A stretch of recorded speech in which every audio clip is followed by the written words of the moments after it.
Sip the truth, spit the hype, light the fuse and make it toast. We're calling out the nonsense on the health hype roast. Roast it, toast it, if it's rubbish we expose it. Gut gang riding, booch bottles coasting. Welcome to the health hype roast, kid, where your wellness gets slow cooked in motion. Welcome to our very first edition of the Health Hype Roast. Oh yeah, my name's Kev. James. And we are here to roast or maybe advocate for some of the health trends that you see on social media. And what we want to do, we're doing this because there's a lot of information out there and a lot of people come in to Functional Drinks Club, which I'm the founder of, Big Folks on Get Health.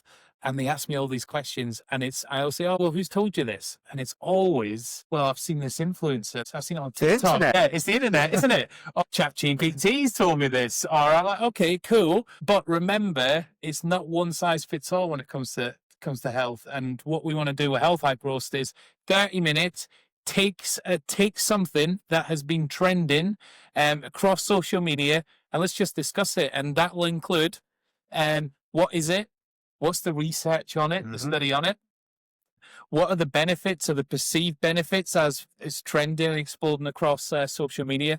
And then does it work? And if it does work and we give it the green light, how should you take it? And I'm not saying we're just going to say how we would take it. We'll discuss, right, if you're a 45-year-old woman going through menopause, should you take this? Are you a 45-year-old white middle-class male? Now, class does matter as well because you have like environmental factors, everything like that. It does. And then we'll say, right, is it one size fits all? And that's how we'll do it. So this is the very first one. I will let James give an intro to himself, because what I think is really important is that when we discuss these kind of things, you have an actual expert. I'm no expert. James does this for a living. Well, you flatter me a little bit, Kev. So, excuse me, I'm an ex-journalist. I worked I was actually a health editor on Fleet Street for many, many years. I was probably the worst health editor the UK has ever seen. Not because I was a bad journalist, but because I didn't actually follow any of my own advice at the time. As a young man, I was in my 30s. I used to go out partying every night. I used to drink loads. I used to smoke loads. And I used to play hard and work really, really hard. Fast forward to the future, around 2006, I lost my dad. He had a heart attack, pulmonary embolism, and went on to die 3 months later. And at that point, I took a look at my own lifestyle and thought, this is not actually the way that I want to go. My dad was only 72 when he passed away. At the same time, I'd met the lady who went on to become my wife, and we wanted to have kids. And I was really conscious that I want to be around as long as possible for my own kids. And so, like most people who work in health and nutrition and stuff like that, my own epiphany. So I found a personal trainer, got a nutritionist, got fit, lost the weight that I'd put on, stopped smoking, cut down on my drinking.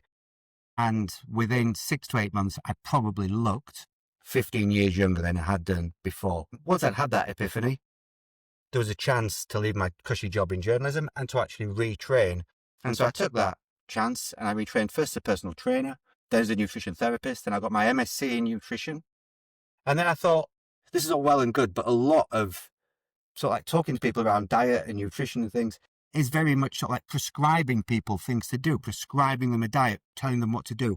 And really, you need to take people along with you. And that is the essence of coaching. It's health coaching, right? It's finding out what works for certain people in certain ways and what works within their circumstances, and then trying to give them advice based on that. So it's a collaborative process. And that's what I do now. So I'm a health coach, I'm a nutritionist, still a personal trainer, still a conditioning specialist, work mainly with women in the menopause transition, but as Kev said, I've got a wide overview of, I suppose, lifestyle medicine, shall we call it? Functional health. Functional health is another good. And it's because I'm all about being proactive. I think in the UK and places like America as well, everybody's very reactive to medicine.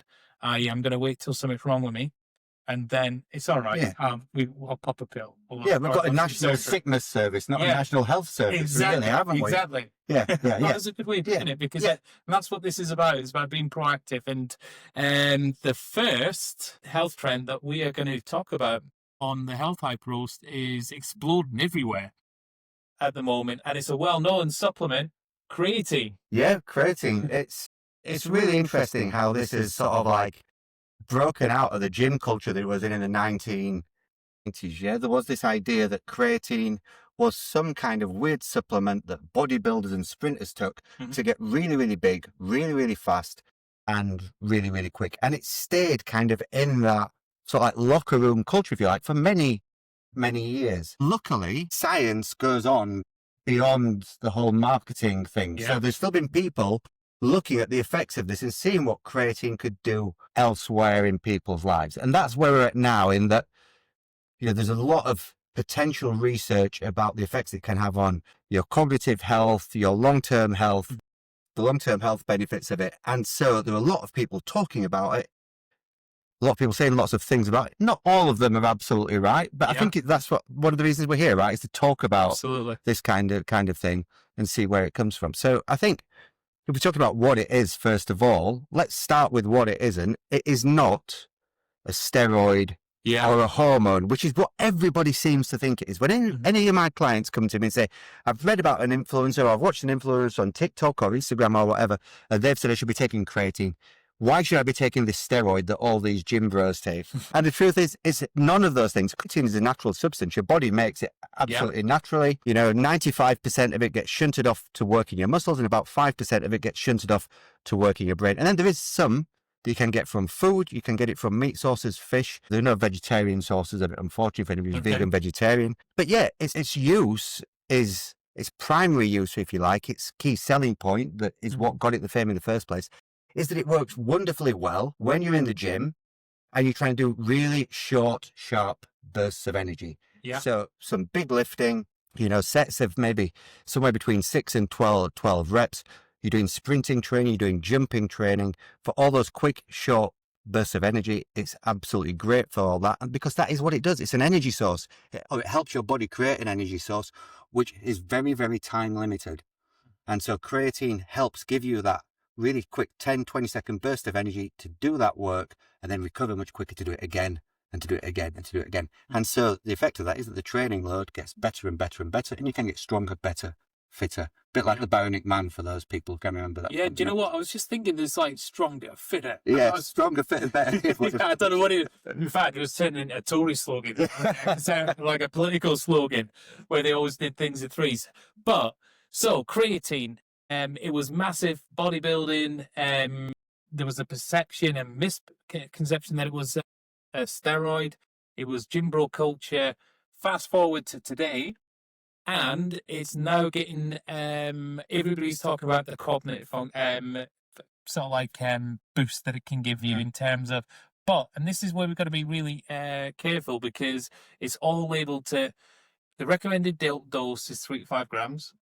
That's what you see. But what's actually going across social media, for example, is 15 grams a day, 20 grams a day. There's a very famous podcaster out there, and the guest on there is saying 25 grams is like taking speed. But it's like speed for your brain. It's like a credit code, right? Yeah.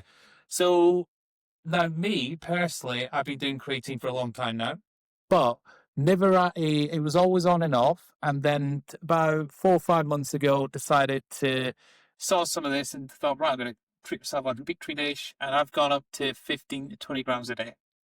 And have I noticed a difference? Absolutely. Energy-wise, is more maintained throughout the day, and I have brain function. My memory's a little bit better. I could definitely say that as well. I feel like I can focus a lot longer as well. Yeah. Whereas before I used to have like really deep work for about 3-4, and that was it. That was me doing everything else. Well, I mean, thanks for doing the research for the rest of us. Right? No, but that's me. That's me, right? Well, but this is exactly how science works. So the reason that the main recommendation is between 3 and 5 grams is because that is the dosage that's been studied in most of the scientific studies. Okay. Right, and we should try and base our lives in some way, shape or form on things like scientific studies, cause and effect, what actually happens, does this have an effect? Can we measure that effect? And then do we know how it's safe for people to take? That's how we should work when it comes to science, when it comes to medicine, when it comes to anything. So creatine is the most studied supplement. I think something like 2,200, the last time I looked, different scientific studies into creatine. And the dose that has been used mostly is between 3 and 5 grams, and that is why the recommendation is between 3 and 5 grams.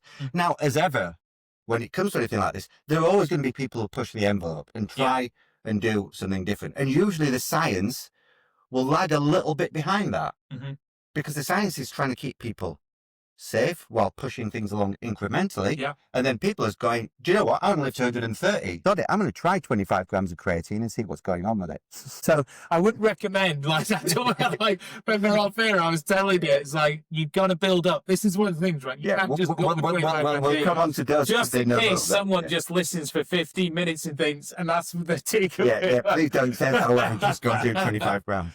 Oh my God. Yeah. Okay. So, you know, so I try and stay within the realms of the scientific stuff for my clients, because that is what I'm licensed to do. If I start recommending things that are way over the recommended dose and things like that, something happens to one of my clients, then I can get sued for that. So that's a real valid concern for me. So I try and stick around 3 to 5 grams with my clients. In my personal life, I take 10 a day. Yeah. Can I just say, that's really interesting, isn't it? What you just said there. Because this is, I think, one of the reasons why we do the health hype roast is like, you have to stay within the realms of the evidence and the data. Like, you can't just be popping out on social media, like, just randomly, hey guys, I recommend. Because you've got this license, right? But do you know what? Just on this, I know we digress, but like in China, for example, have you seen the law that's now been passed on social media? No. And I actually think it's a good thing. Other people have different opinions, but what they've done is you're not allowed to go on and spout anything medical, law, financial, unless you're an accredited expert or you've like, and that's it. And it's like, and by accredited, it's like you've got to be a doctor or you've got to have done your qualifications. Otherwise, you get censored. You're not censored, but it's like, no. Yeah. Well, and you're gone.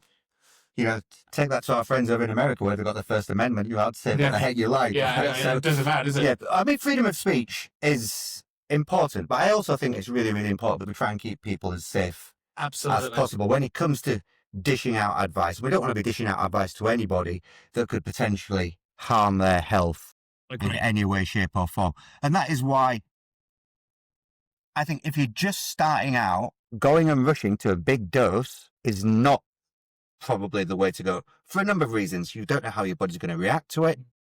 One of the there aren't many negatives around taking creatine, but one of the slight negatives is it can cause some gastrointestinal distress, particularly if you're not used to it. And so if you go straight onto a 10 or 15 gram dose, you're likely going to end up in the bathroom either trying to push through or it coming out too quickly, one or the other. And I've got a lived-in experience of that because I've been taking creatine. Caitlin, my partner, said, oh, you should take creatine. She said, right, let's go for it. And then I give her like a big dose to start because I thought, right, let's go. So I ignored everything that I'd done with myself. It was like, okay, yeah, because I really wanted it to work for it. Too big a dose, stomach issue. Yeah. Same day, stomach pain. Yeah. And it can happen. And so it's best to, if you're starting off, start out with a recommended dose, 3 to 5 grams, see how you get on. Now, there is actually because there are 2 protocols for taking it when you first start taking out. One is to take 3 to 5 grams per day for about a month. And then when you've got to that month, you're kind of at the level where your creatine levels are high enough for it to have a constant effect. You need to keep taking it, though, because it will obviously deplete as it gets used. You can speed that up a little bit by doing what's called a loading phase, where you might take 20 grams a day for 2 weeks, and then you'll load at the higher level, and then you can drop back to the dose level. But again, when you do that second high loading early phase, you run exactly the risk of what happened to Caitlin, which is potentially causing yourself some gastrointestinal distress. And I would argue that nobody needs the immediate effects of creatine if they've not been taking it all their life within the next 2 weeks. You can wait 4 weeks for the lower dose to kick in. So make sure your gut's protected. Make sure that you're not having a load of tummy troubles, and then see the effects of it in a positive way. So that's kind of my advice for people starting out.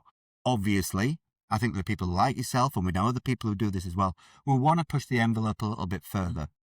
And if you're willing to take the personal responsibility for that, and you want to experiment a little bit, I would just advocate being relatively cautious. I'm not seeing anything in the earliest studies that are coming through about higher doses that are indicating that at some point, somebody who's taking a higher dose is going to have something nasty happen. And nobody's grown a second head yet.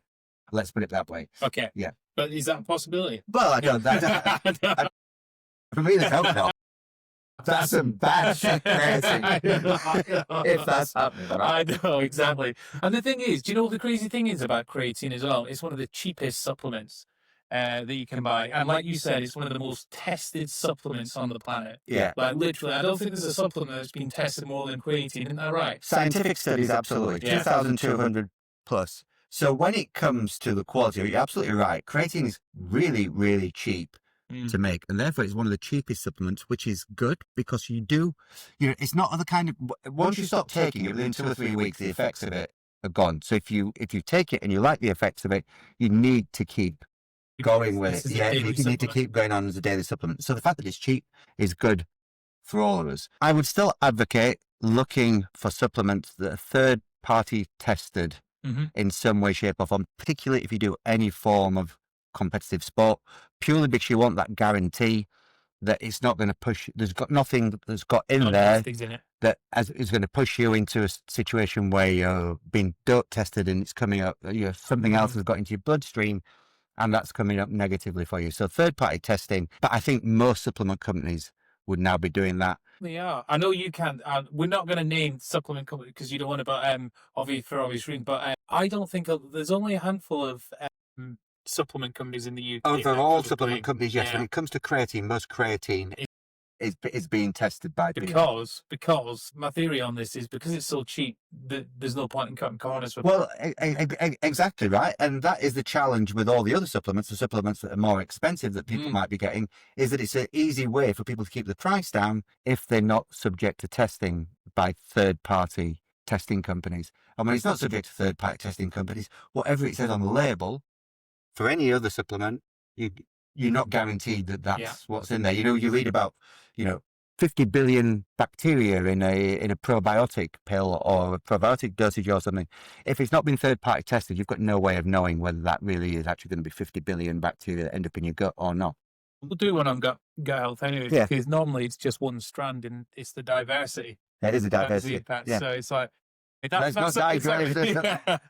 We could go all over. I know. So what's happened with creatine recently is what sparked, that seems to be the thing that is ignited everything across social media about creatine is there's been studies going on for the past 5 years, and it was where people with dementia or Alzheimer's were given high dosage of creatine, and it actually improved the cognitive function and the brain function by about 20-25%.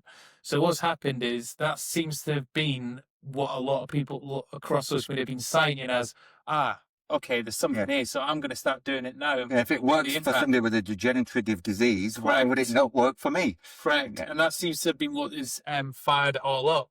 And that's what piqued my interest as well. So if these studies, and they've gone across social media, and what's happened is it's been females, menopause, brain fog, and that's where you seem to have had a lot of uptake and where it's getting a lot of traction across social media. Yeah, so creatine works in the brain. There's no doubt about it. That's part of where it's active and where it does things. Most of the studies seem to show improvement in memory over anything else. So there was a really big, I think it was maybe 6 months or so ago, a big what they call systematic reviews where they take all the other evidence that's been done in smaller trials, groups it together, try and find the ones that have got what they call the most homogeneity, and that just means the ones that have got the most similar protocols in the way the studies were done, and then it will crunch the numbers of all those studies together. So instead of seeing a study where this one's done 60 people who were men age 60, and this one's done 50 people who were women age 30 of Asian descent, it tries to bring those together and crunch the numbers and kind of thing. And that systematic review showed that relatively higher levels of creatine could have a positive effect on memory. The thing with all scientific studies is that they all caveat themselves at the end, right? And the caveat is more research needs to be done in this to be absolutely sure. But the fact that systematic review, that is like the gold standard, chef's kiss of scientific reviews, because it's looking at all the others, bringing all that data together, crunching it down and coming up with a conclusion, then that is really, really positive from the effects, at least on memory. And then most of the effects around things like brain fog and things like that to date are somewhat anecdotal. Now, anecdotal evidence isn't evidence that we can poo-poo. It isn't evidence that we should ignore.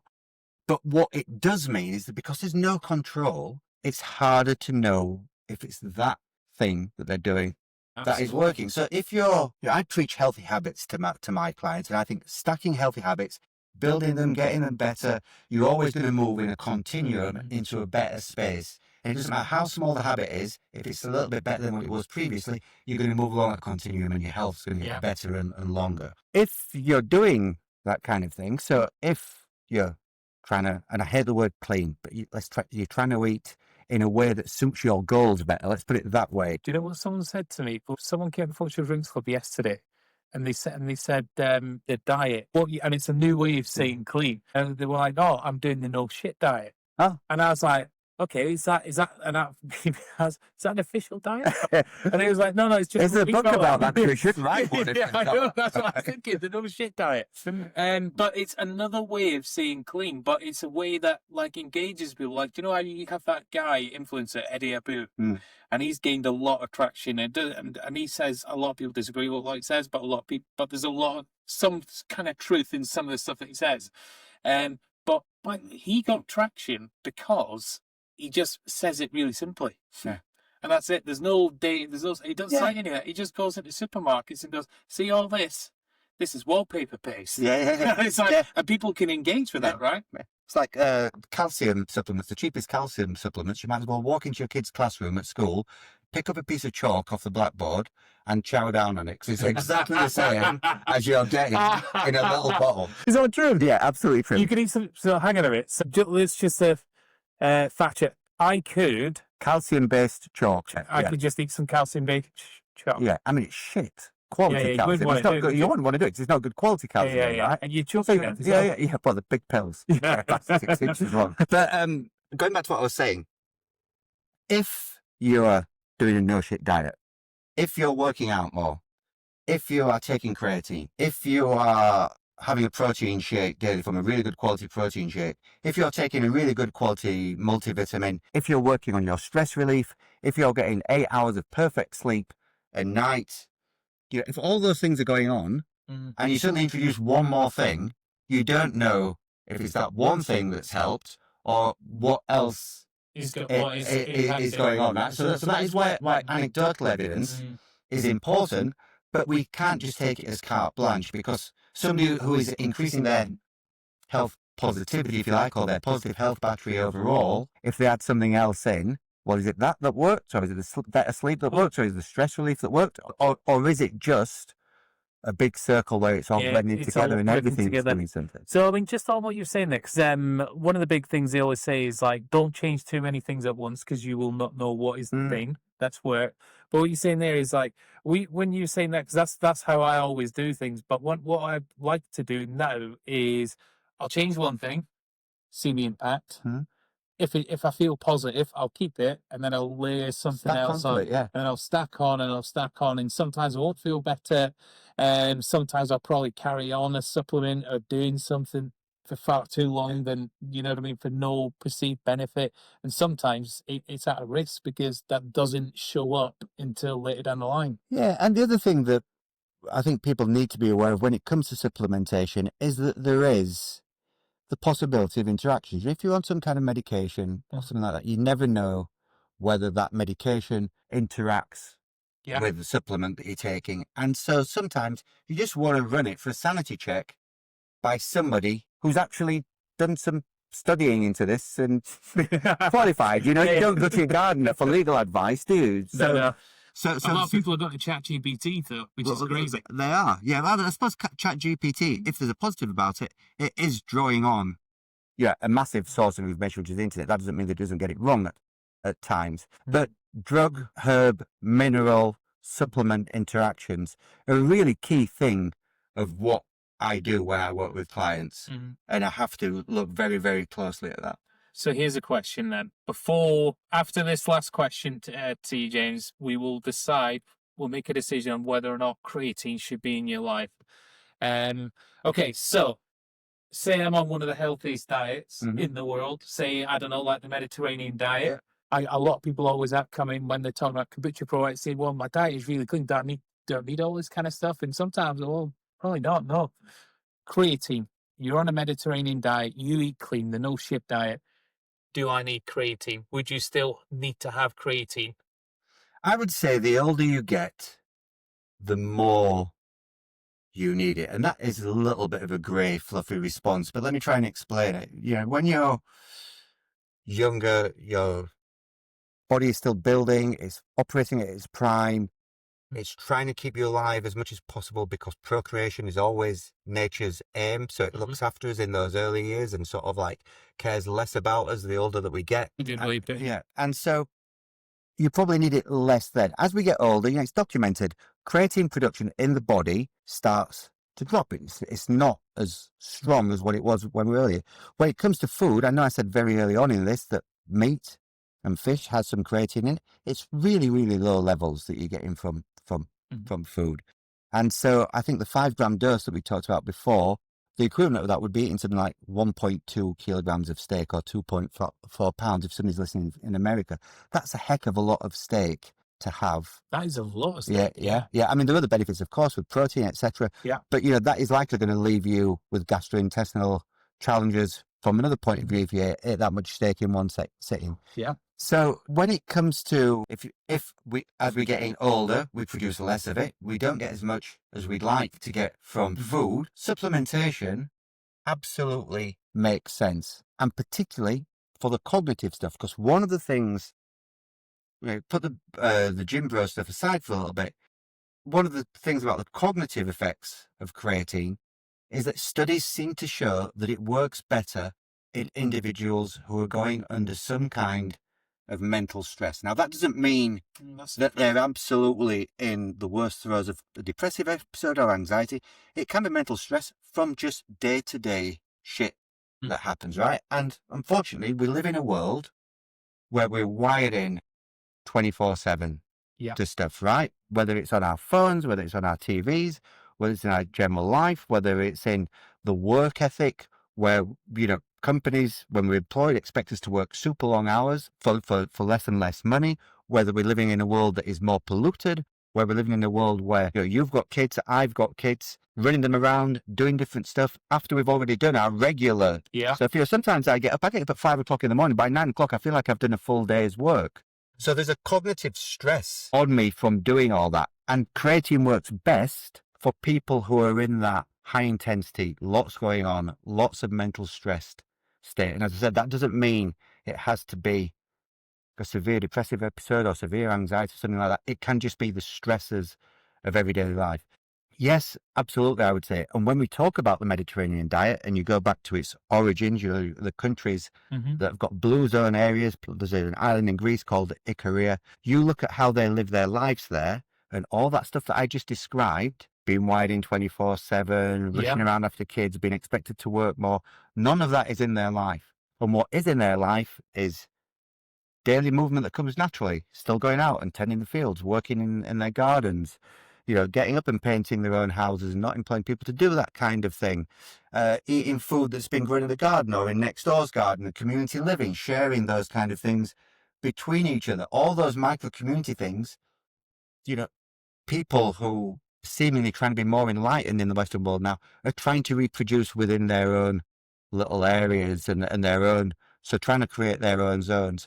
And so, yes, Mediterranean diet, going back to the idea of a continuum, it's definitely going to shift you along the continuum. But it doesn't mean that suddenly, because, you know, you're eating, in inverted commas, healthily, that nothing else is going to help. And then the other thing that I think is really important in all that, so next time somebody comes into the shop and says to you, I'm eating a healthy diet, say, tell me what that looks like.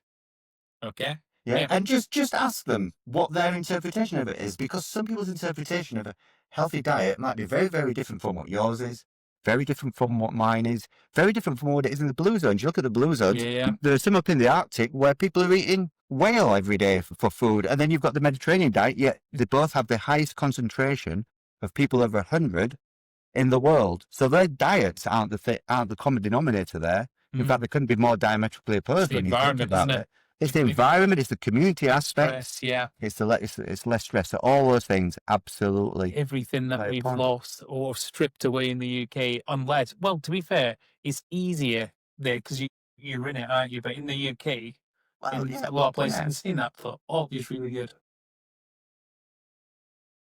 And we are lucky enough, Yeah. to live in a community. For people who are watching or listening from elsewhere in the UK, we live in a very small market town in the north of England, in Yorkshire, and there is a very, very strong community spirit and community involvement here. And one of the positive things that I see generally, I think, is helping people move through this chaotic world that we're living, is that community is becoming more and more important. So despite the fact that, we're massively globalized, and I can ring my mum who lives in Greece at the drop of a hat and get her on a call, it'd be crystal clear as though she's in the room with me.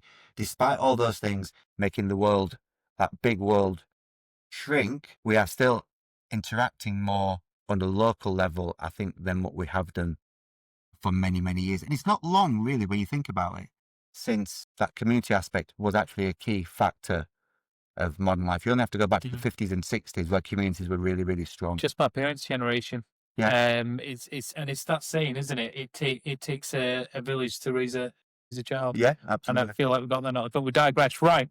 Yeah. But we'll probably cover this because I actually think there is something in like the modern way of life is causing a lot of the illnesses or like detrimental health factors on a lot of people.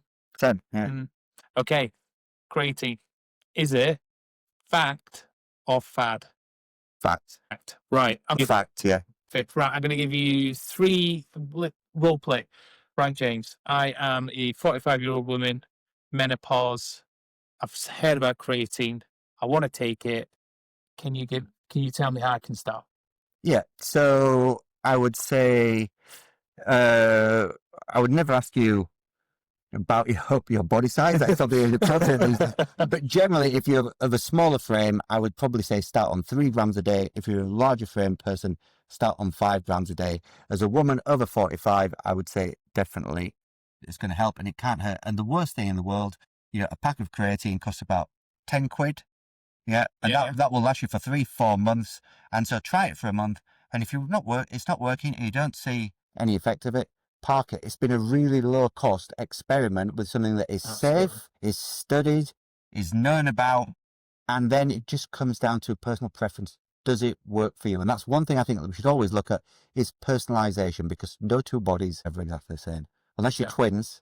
I've got identical twins. They're about 99% same genetic DNA. But aside okay. from them, yeah. And if you did ask me my weight, I wouldn't tell you because I'm a lady. Well, there you go. Okay, so and just on this, we talk a lot. So when I take my creatine, I just put it in my morning coffee sometimes. I put it in my water bottle that I take with me during the day, and give that a good mix. And it's like there's a lot of different ways you can take creatine, isn't it? So yeah. So one thing I would say about creatine is you need insulin to help shunt it around the body. And so if you take it with like a small glass of orange juice, it's probably the best way to do it. So carbohydrates help. This is not sort of like saying, right, go out and have it with a sort of like 2-liter bottle of Coke, which is also high in carbs. But a small glass of orange juice is perfect. It makes it into that. There are some concerns about creatine and coffee. It's one of those sort of like myths that's gone around for years. The science doesn't conclude either way whether taking it with coffee or not taking it with coffee is bad, or one counteracts the other, or whatever it is.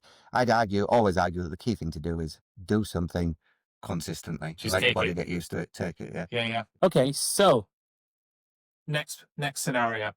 I am a 73-year-old white male, and my son has told me to take creatine.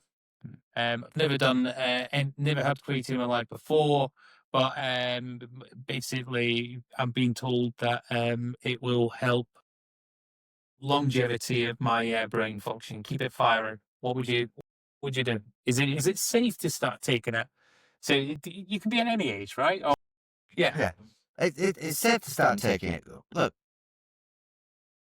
let's not beat too much around the bush here. From a study point of view, the key area that creatine helps in is physical performance. So I think we should dispel any myths about if you take just creatine on its own, suddenly you're going to turn into a bronzed Adonis. That's not going to happen. You're going to put in the work as well. So if the 73-year-old grandfather who's come to see me, his son's told him to take it for cognitive health, then I would once again say yes, absolutely, give it a go. Studies in aging populations and creatine use are getting better and more detailed, and there's nothing that is saying no at this point.